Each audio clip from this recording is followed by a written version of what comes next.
co-perpetrators ni Digong.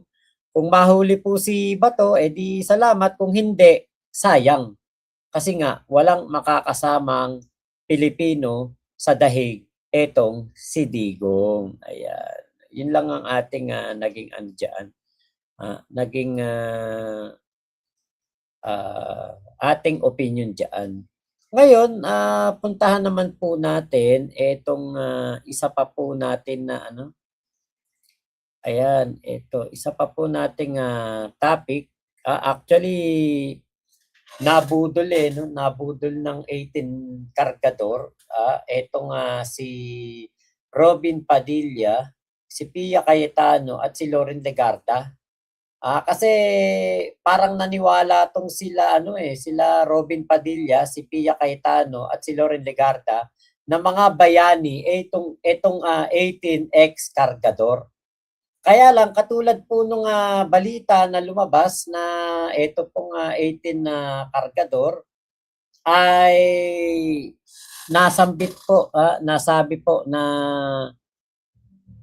kumbaga itong 18 kargador ay mga bayani daw, pero ngayon nga po parang hindi na sila bayani kasi kung sila ay bayani, 'di ba? Dapat hindi sila tumatanggap ng kahit anumang bayad para po magsabi ng katotohanan. Yun na nga yung ating naging opinion kasi nga po etong 18 Marines ngayon po ay umamin. Apat sa kanila po ay umamin na sila daw po ay mga binayaran lamang o pinangakuan para kumbaga sila na lumabas sila para kunwari mga sila, mga may kinalaman daw po sa pagdadala ng kaperahan dito po sa kay PBBM, kay Martin Romualdez, at sa dito kay Saldico. Ngayon po, tinatanggi na po nila to. At sila daw po ay binayaran lamang para po sila ay magsabi ng mga kasinungalingan doon po sa sa mga investigasyon. Yun na nga, 'di ba? Ang dami pong naloko dito po sa na ito, 18 na kargadores na ito kasi nga po, 'di ba? Napaniwala tayong lahat na sila ay mga nagsasabi ng totoo pero yung pala nagsisinungaling lang. Pakilalang dating bodyguard ni Zaldico ang nauna nilang pahayag na nagkatid sila ng mali-maletang pera kina Pangulong Bongbong Marcos, dating House Speaker Martin Romualdez at iba pa. Nakatutok si Marie Zumali. Noong February 2026, lumabas sa publiko ang 18 mga lalaking nagpakilalang dating security ni dating Congressman Zaldico, ang ilan sa kanila mga dating Marines. Sa kanilang affidavit, sinabi nilang naghatid umano sila ng mali-maletang pera kina dating Speaker Martin Romualdez, kay Ko, at maging kay Pangulong Bongbong Marcos. Apat sa kanila humarap sa akin kanina. Ang sinabi nila sa akin, binabawi na nila ang mga nauna nilang sinabi at kwento. Gusto lang po namin mag-recant po, ma'am, at para mabinabawi na po namin yung mga unang salaysay namin. At gusto na namin po manahimik dahil sa ngayon ay tad kami ng parang mahirap manahimik pagkatapos nyo mag-ingay. mga kaso, mga banta sa buhay namin. Kaya pag-isip-isipan namin na binabawi na po namin yung mga salaysay po namin. Hindi sila nagpakita ng mukha sa kamera dahil sa matinding bantaraw sa kanilang buhay. Dala nila ang tig-iisang bagong sinumpaang salaysay. Binigyan din nila kami ng kopya ng video ng panumpaan at inotaryo ang mga ito. Ayun, binigyan po si Maris Umali ng kopya nitong kanilang mga kanilang pahayag. Ayan, ito. Actually, nung nabasa ko yung kanilang mga pahayag, ito yun, kanilang pahayag. Ito, basahin natin yung ilan sa kanilang mga pahayag. Ito, katulad nito, ito. Ang sabi dito, ako, ito nakalagay, sworn declaration. Ate Marites Musni, Chi, hello po Marisa Sunakawa, hello po sa inyo. Sabi dito, sworn declaration, ako, blank, nasa hustong gulang Pilipino at may napahatirang sulat sa blank National Capital Region. Matapos manumpa ayon sa batas ay kusang loob na nagsalaysay ng mga sumusunod. Ako ay pinagpirma ng isang nakahanda na sinumpaang salaysay ng isang tauhan ng opisina ng Ombudsman. Ito'y pinirmahan ko dala ng masusing pagpilit na may kasabay na banta sa akin. Ang sinabi sa akin na ako'y madali lamang kasuhan at ibulok sa kulungan kapag hindi ako nakisama. Sinabi rin sa akin na itong sinumpaang salaysay ay gagamitin para mapanagot ang ilang mga tao na nagnakaw ng pondo ng bayan. Kaugnay sa kaso ni dating Speaker Martin Romualdez at Presidente Marcos. Ayun, Ate Marites Musni, salamat po sa iyo pong pakulay. Thank you salamat po. Yan po ang salaysay nitong isa. At sabi pa dito, binabawi ko ang aking sinumpaang salaysay na may petsa Hulyo 3, 2026 at pinahayag ko na ang aking mga nakasad dito ay hindi tumutugma sa katotohanan hinggil sa mga bagay na isinasaad nito. Ayan na nga, diba? Nung ito ay aking nilagdaan, ako ay nasa ilalim na matinding pamimilit at takot dahil sa mga banta ng pagsasampa ng iba't ibang kaso laban sa akin, Sus Mariosep. Ayan na nga ba, di ba? Ito na, umaamin na sila. Na sila po ay mga, actually, umamin na nga yung isa, sila ay binayaran lamang, di ba? Pinangako ang babayaran at pinangako ang hindi na daw kailangan magtrabaho ng 2 taon. Pero parang ilang buwan pa lang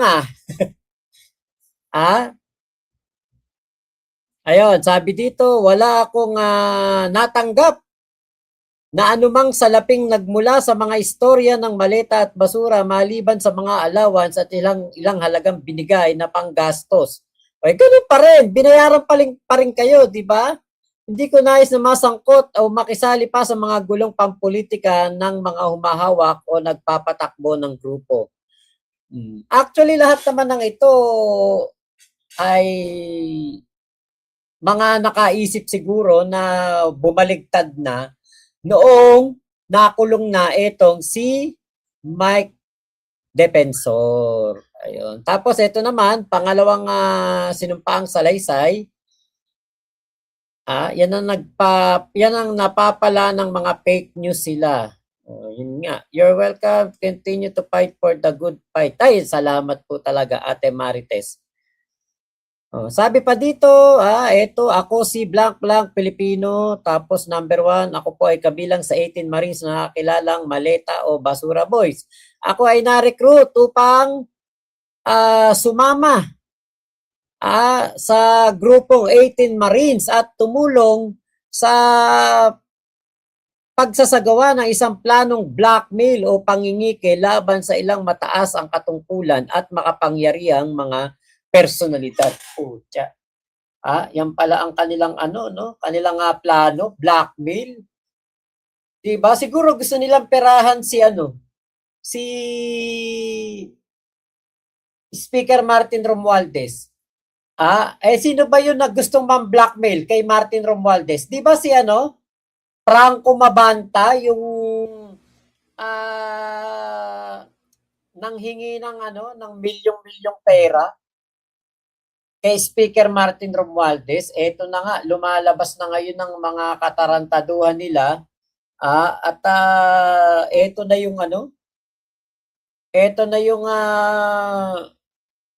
katotohanan nitong pamba-blackmail kay Martin Romualdez. Kasi ito, sabi dito, blackmail o pangingikil. So, ibig sabihin, may connection ba to dun sa Peanut Gallery Media Network, PGMN? Diba? O extortionist. Yun nga po yung kaso ni Franco Mabante. Diba? Tapos sabi dito, pinangakuan kaming lahat ng malalaking halaga ng pera sa oras na maisakatuparan ng nasabing plano. Sa paniniwala ang mga target ay kusang magbabayad upang maiwasan ng anumang iskandalo. Aba, PGMN parang ganyan ang galawan ni Franco Mapanta. Sabi pa dito, number 7, lumabo ng gusto ang plano ng blackmail scam, lalong-lalo pa ng pumalag at lumaban ng iba sa mga taong pinangalanan sa affidavit. Wala po akong nalaman na may nagbayad para hindi isama sa mga statement namin sa media. Bukod dito, may mga panahon na yung nagulat ako na biglang binawi ang pagsali ng pangalan ng ibang personalidad na hindi binanggit. Baby Agaid. Yun ang sinabi po dito. Naku, mukhang lalo pong to. Eto pa yung isa. Ako po'y napilitang lumagda at magpatunay ng mga kasinungalingan sa isang sinumpaang salaysay na ginawa at pinilit sa akin ng isang nagpakilalang abogado ng ombudsman pero hindi siya nagbigay ng pangalan o ranggo. Nako. Pati pala si rito si Ombudsman Boying Remulla, pwede rin palang sabit dito. Kasi namimilit na papirmahin etong 18 kargador. Nako, delikado. Mukhang nagkakabaligtaran talaga at marami pa daw pong susunod.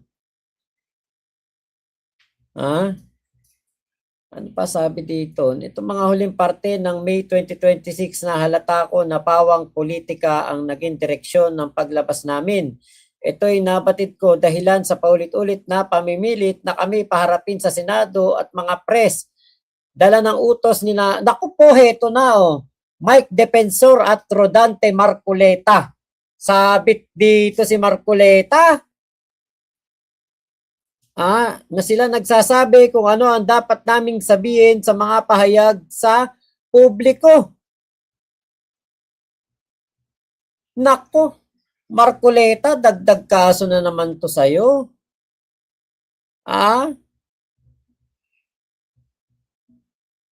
Sabit na naman pala dito si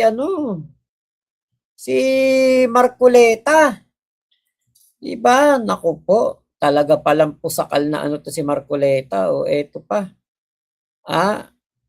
Ngayon, sa totoo lang, ang dami pong naloko ang dami pong naloko nitong 18 na kargador. Eto yung isa sa mga time na niloloko nila ang mga senador natin, tignan nyo.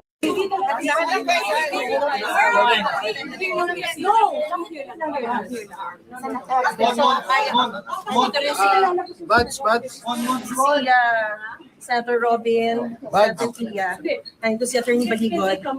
Attorney, ano po ang sinabi sa inyo? Sorry.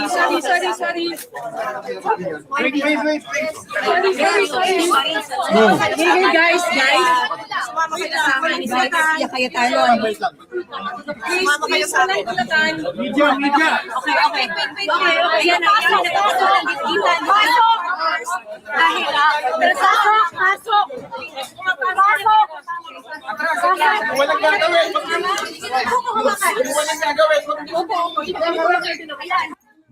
Kita nyo tong panloloko na to. Pinrotektahan pa ni Pia Cayetano. ni Robin Padilla. Tapos mga bayaran lang pala itong mga to. Ay, nako talaga. Nakipaglaban pa dyan si John Vic, oh.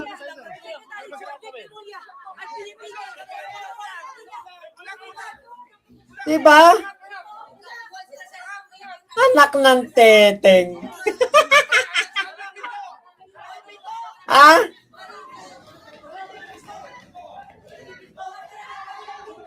Biray mo, pinaglaban nila yan na makapasok ng Senado.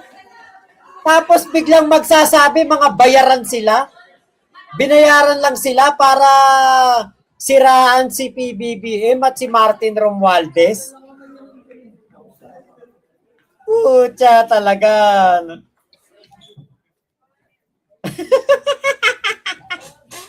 Ay, nako.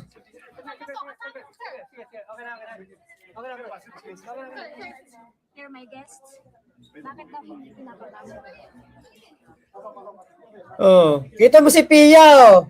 Oh, pinaglaban yung mga bayaran.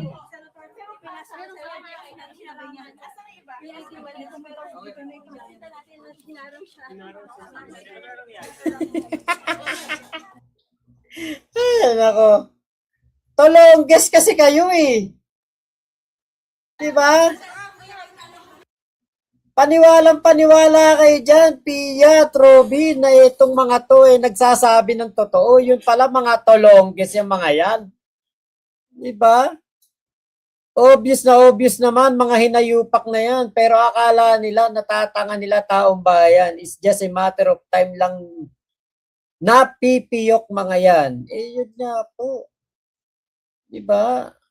Oh, si Marco Beta, dawit dito. Diba? Ang dami palang ano nito, ang dami talagang naloko nitong ano na to. Nitong 18X Marines na to. Biruin mo, ganyan ang kanilang ginawang pagtatanggol dyan. Tapos ngayon malalaman natin na sila ay mga pinangakuan lang ng pera. Para diyan na ano na para lamang siraan. Itong ating Pangulong Bongbong Marcos, si Martin Romualdez, di ba? Ay, nako talaga naman. Sus Mariosep talaga. Sabi pa nga ni ni Loren Legarda, mga bayani daw tong 18X Marines. Paano ngayon yan? Etong 18X Marines, ano daw? Mga binayaran lang.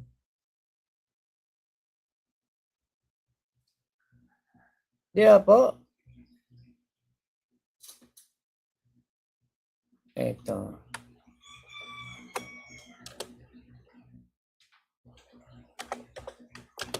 Mga bayani. Ang 18X Marines. Wala. Hindi natin makita yung sinabi ni ni Loren Legarda, bayani daw tong tong 18X Marines. Imagine niyo naman tong na ito, ginawa nitong 18X Marines na ito, napakarami nilang dinawit na mga dinalhan ng maleta. Tapos ngayon, sasabihin nitong 18X Marines, yung 4, sila daw ay mga nabayaran lamang, pinangakuan. Diba? Kaya nga sabi ko, no show to, hindi to pupunta sa mga mga patawag ng NBI. Hindi to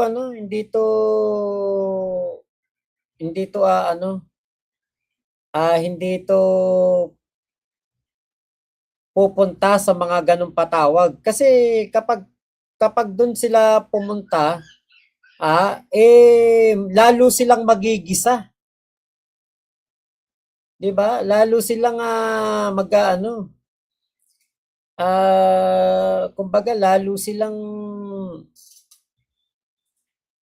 magigisa at malalaman na nagsisinungaling sila, 'di ba? Ngayon, ito yung pahayag po na lang ni ano. Ito. Binuksan yung pag-iimbestiga dito kasi merong isang individual na nagbigay ng statement noong April 28 sa May 6 na meron siyang aligasyon na yung isa doon sa 18 Maris, may relasyon sila. May relationship sila at napag-usapan nila. Alam niya yung nangyayari dito sa 18 Maris na to. At may allegation na may binayad. At pinangalanan, si dating Congressman Mike Defensor na siya yung nag-offer ng halaga ng 5 billion para maging testigo nga lumabas mag-press conference. Kaya naman, kinuha na namin ng statement dito at pirmado, recorded yung statement nitong individual na ito na dito sa amin.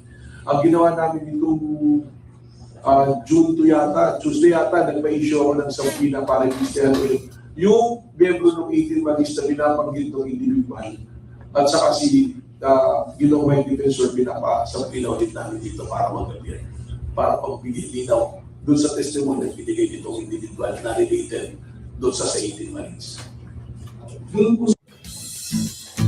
No, imagine niyo po inalok po sila ng tigpa 5 million para tumestigo nitong si Mike Defensor.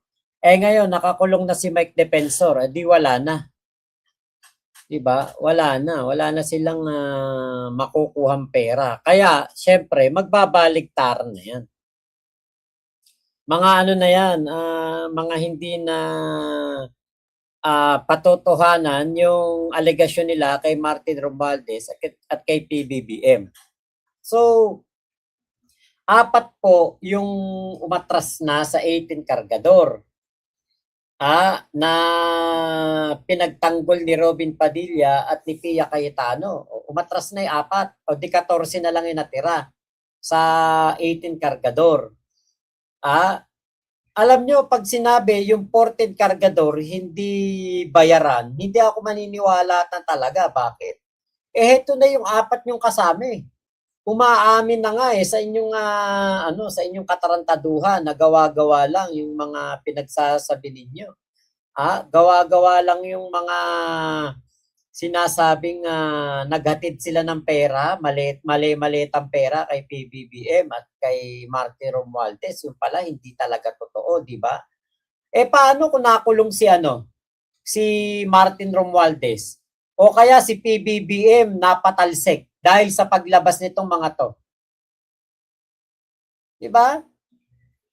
Nakakabuisit lang kasi hindi nila alam, napakalaki po ng kanilang nagawa na katarantaduhan.